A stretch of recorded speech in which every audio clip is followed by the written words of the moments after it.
മലിനജലം റോഡിൽ തള്ളിയത് യാത്രക്കാർക്ക് ബുദ്ധിമുട്ട് സൃഷ്ടിച്ചു. ദേശീയപാതയിൽ ചവറ നല്ലെഴുത്തുമുക്ക് ക്ഷേത്രത്തിന് സമീപമായിരുന്നു സംഭവം. മത്സ്യവുമായി പോയ ഇൻസുലേറ്റഡ് വാനിൽ നിന്നുമാണ് മലിനജലം റോഡിലേക്ക് തള്ളിയത്.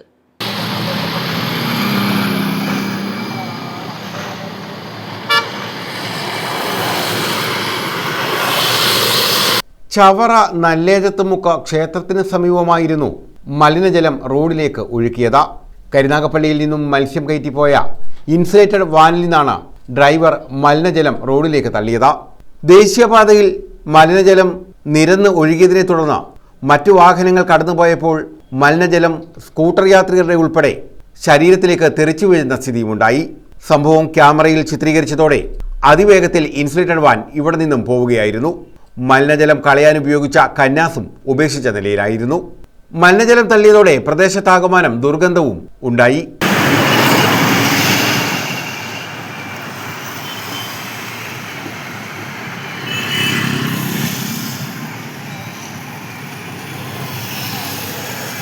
കഴിഞ്ഞ ദിവസം വൈകിട്ടായിരുന്നു സംഭവം.